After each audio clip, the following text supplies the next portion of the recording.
السلام عليكم ورحمة الله وبركاته. اللهم صل وسلم وبارك على سيدنا محمد وعلى آله وصحبه وسلم. لو عندك كوباية دقيق سميد وكوباية سكر قومي بسرعة، يبقى هنعمل أحلى حلويات. هنعمل مع بعض رموش الست الحلوة السريعة، الحلويات السريعة السهلة اللي طعمها ناعم وبيخطف من أول قطم. فيديو النهاردة وصفة اقتصادية وسريعة وناعمة جدا. رموش الست من الحلويات اللي بتنجح من غير مجهود ومناسبة لأي وقت، وبمكونات قليلة جدا وموفرة. هنعمل أحلى حلويات، بس يا ريت نتابع الفيديو للآخر. وما تنسوش تعملي إعجاب ومشاركة لكل أصحابكم وحبايبكم، واللي ما عملش اشتراك يعمل لي اشتراك. نسمي الله ونبدأ مع بعضينا فيديو النهاردة هنعمل مع بعضينا رموش الست جميلة بطريقة سهلة جدا واقتصادية ومن غير بيض خالص. هنبدأ نجهز الشربات بتاعنا الجميل الأول. كوبايتين 2 سكر،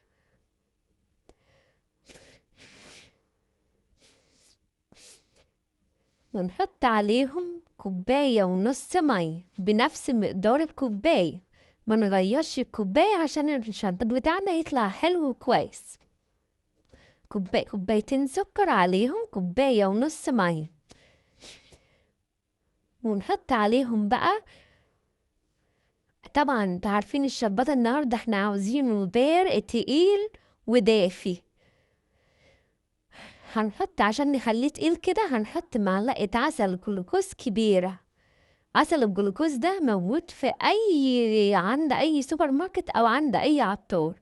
بصوا ماركة فيرست دي جميلة ونضيفة وحلوة أوي، وسعره رخيص جدا على فكرة، مش غالي خالص، مش مكلف خالص بمعنى أصح. نحط معلقة بقى كبيرة، ونحط طبعا عصرة ليمونة، ونحط عليهم باكو فانيليا بتاعنا عشان يدي الشربات بتاعنا نكهة حلوة وطيبة. ونقلبه بقى تقليبة بسيطة كده من غير ما نخلي السكر يجي على حواف الحلة خالص عشان ما يكرملش معانا. ونحطه على النار ونعلي النار. أول ما يغلي بالشكل ده نوطي النار ونسيبه من 5 ل6 دقايق يغلي.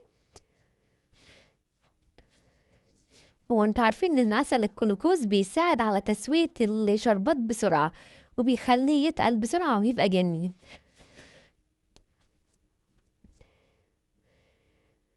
بص بقى هو بدأ في مرحلة الغليان كده وأنا وطيت عليه.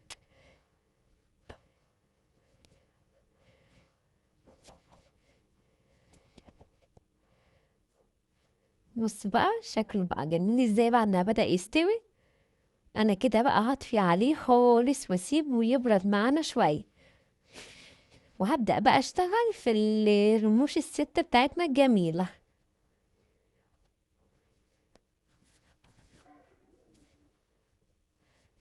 بص بقى هجيب بولة وأحط فيها كوبايتين دقيق أبيض منخولين طبعا، ونفس الكوباية اللي عايرت بيها الدقيق الأبيض هعاير بيها دقيق سمولين.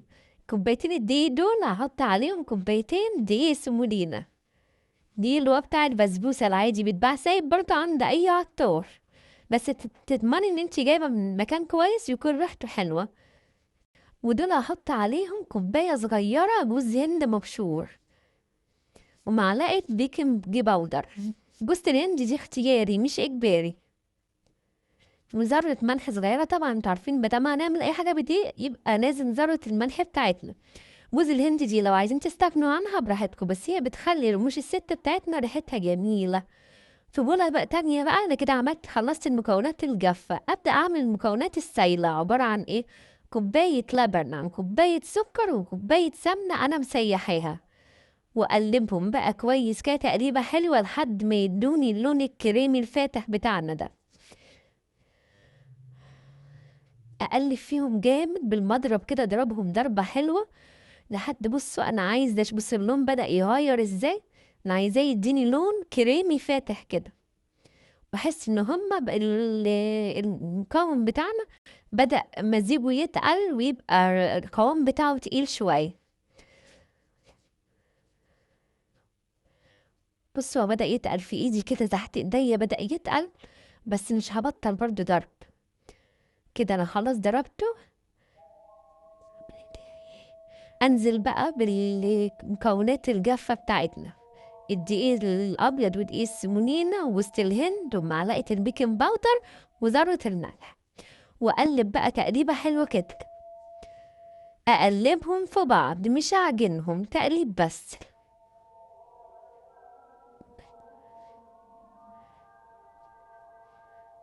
اذا لقيت بقى العجينة كويسة انا ممكن يا ازود معلقة، بص انا حسيت ان العجينة تحت ايدي لينة شوي، هحط معلقة دقيق ابيض ومعلقة دقيق سمولينا كمان عشان اظبط القوام بتاعها وتبقى اعرف اشكلها وتبقى كويس. حطيت معلقة من دي ومعلقة من دي، لان طبعا الدقيق بيختلف من كذا مكان، فدي بتاعنا شرب السمنة وجميل، واحتاج كمان معلقة دقيق. انا حسيت ان العجينة لينة، فالمعلقة الدقيق دي هتظبطها شوية. اقلبهم بقى كده ببعضهم كده، العجينة بتاعتنا جميلة وطرية وجميلة.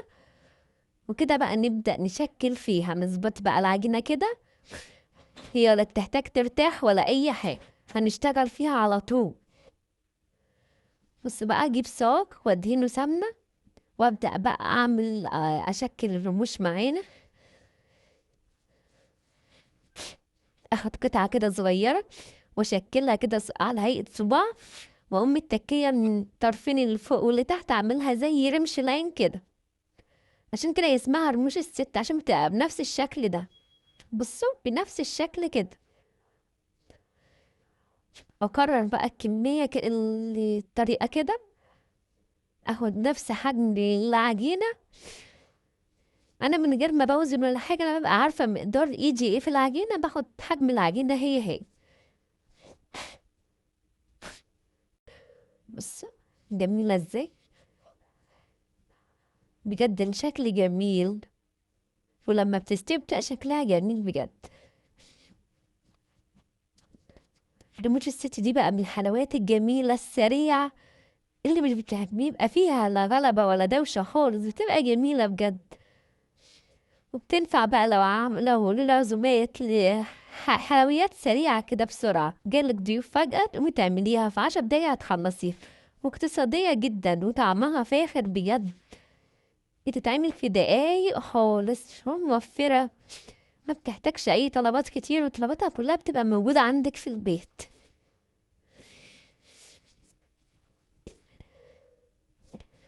بس الأشكال بقى بتاعتها دي لما بتستوي بقى بتبقى دايبة دوب كده وجميلة، بتبقى أطعم من البسبوسة وأطعم من أي حلويات بجد.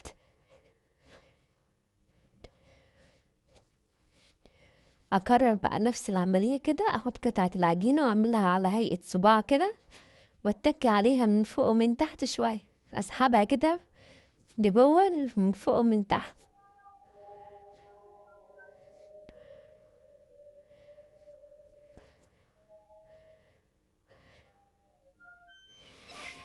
سهلة وبسيطة بجد قوي، وتفاجئي ولادك، تعملوا لهم حاجة حلوة جميلة تفرحيهم بيها بالليل كده في السهرة، تعملوا لهم طبق حلويات حلو كده. وتنفع برضو في رمضان، جميلة قوي بالليل كده، تعملوا لهم بعد الفطار، تقومي تعملي لهم ده في 10 دقايق، يصلوا التراويح كده وبياكلوا أحلى حلويات.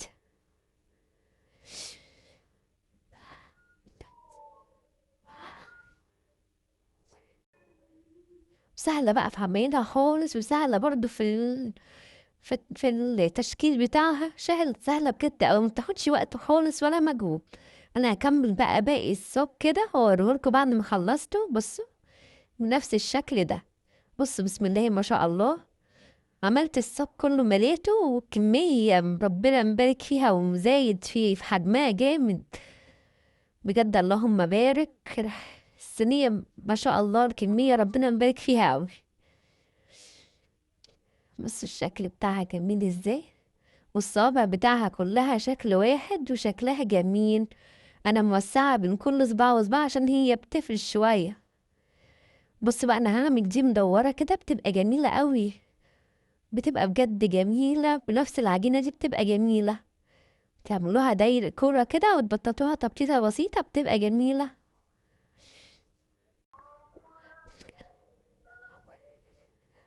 بسم الله ما شاء الله. دي لما بتستوي كده وتسيب الشربات بتبقى زي العسل وبيبقى شكلها جميل.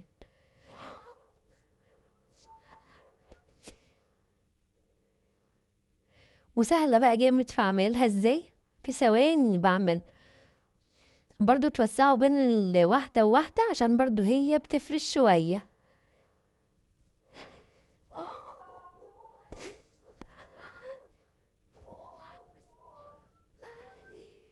الشكل المدور ده بيبقى جميل أوي في التقديم، برضو لما بيتحمر كده في الفرن وتزيديه بالشربات بيبقى شكله في التقديم جميل أوي.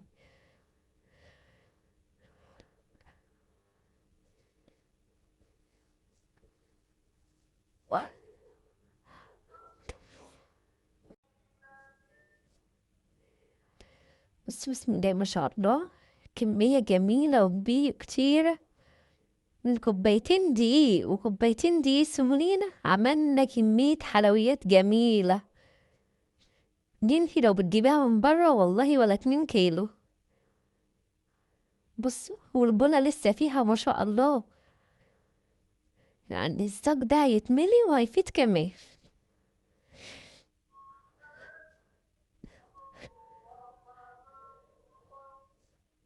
طبعا الصاج اللي انا عملته الاولاني ده انا كنت مشغله الفرن على درجه حراره 180 من قبلها ب10 دقايق. خلصته وحطيته في الفرن على طول، ما استنيتش يعني تخلصيها وما تسيبيهاش ترتاح ولا حاجه، لا انتي بتدخليها الفرن على طول، ما بتحتاجش انها لا تخمر ولا ترتاح.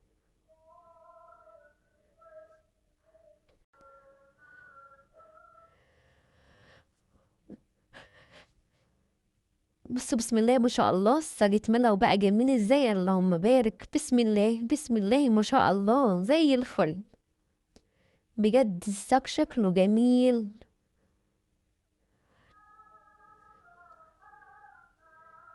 بص بجد الشكل بتاعنا جميل ازاي. ده كان قبل ما ادخله الفرن، بص شكله بجد جميل. ده بقى بعد ما خرجته من الفرن كده بصوا اتحمر تحميرة جميلة واللون بتاعه جميل. والشربات بتاعنا كان برد شوية، حطيته يدفى شوية عشان هي مبتحتاجش الشربات ساقع، هي بتحتاجه دافي، يكون سخن سخن بس مش قوي، دافي حلو كده، عشان لو كان بارد قوي هيخليها ناشفة قوي بطريقة جامدة. لكن كده الشربات دافي وهي رموش الست بقى سخنة والشربات سخن، ونسقي بقى كده ونشبع فيها بالشربات. بسم الله ما شاء الله هتشرب مش هتقول لأ. بص العجينة دي بتحب الشربات قوي. بصوا والله بعد ما خلصت فيها سقيان والقلب كان مليان، بسم الله ما شاء الله، بسم الله ما شاء الله شربت الشربات كله. بجد اللهم بارك ما شاء الله. انا بقى هقلب واحده واحده كده. بصوا الاول الشربات بتاعنا انا هسيبها شويه كده تشرب من الشربات من تحت، واقلبها بقى واحده واحده كده اقلب فيه عشان اسيبها تتشبع من الشربات من فوق كمان، وتبقى من فوق وتحت ما شاء الله حلوه، تبقى مسكره ودايبه من ناحيتين وتبقى زي الفل. بصي بقى تقلبيها كده واحده واحده، ياخد منك وقت شويه بس معلش، الحركه دي بتخليها تشرب من الشربات من فوق ومن تحت، بتبقى جواها كده مسكرة وحلوة، مش تيجي تاكليها تلاقي من تحت بس شاربة الشربات ومن فوق لأ، كده بتبقى جميلة. اتعبي شوية وقلبيها وتسيبيها بقى في الشربات شوية وهي مقلوبة كده، الوش بتاعها هيبقى بيلمع وجميل، وفي نفس الوقت تبقى شاربة بالشربات وزي العسل. بصي المدورة دي سكر، بجد شكلها سكر وجميلة، ولما بتشرب الشربات بتاعها المدورة دي بتبقى زي العسل كمان. خدنا وقت والله، ما خدنا وقت خالص. شايفين الدوبان، شايفين الترميلة بتاعتها برميلة ودايبة وزي العسل. جربيها وصدقيني هتعجبك قوي.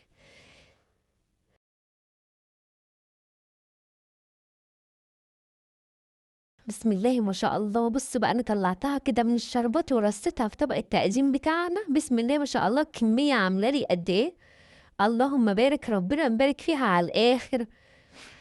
بص بسم الله ما شاء الله، الطبق مليان وربنا مبارك فيه قوي.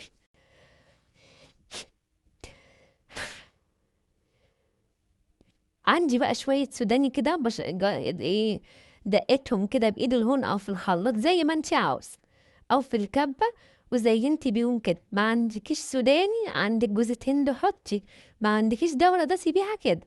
عندك شوية فستق، حرشيهم بيدوا شكل زي الفل. لو حطيت شوية فستق عليه يبقى كأنك جايباه من بره بجد. أنا بقى اكتفيت بشوية سوداني. احنا الوصفة بتاعتنا النهاردة اقتصادية، لا فستق ولا الكلام ده. حبيتين سوداني ودقتهم كده ورشتهم على الوش، غيروا من شكلها خالص وخلوا شكلها زي العسل. بسم الله ما شاء الله بقى، بألف هنا وشفا. جربيها وصدقيني هتعجبك قوي.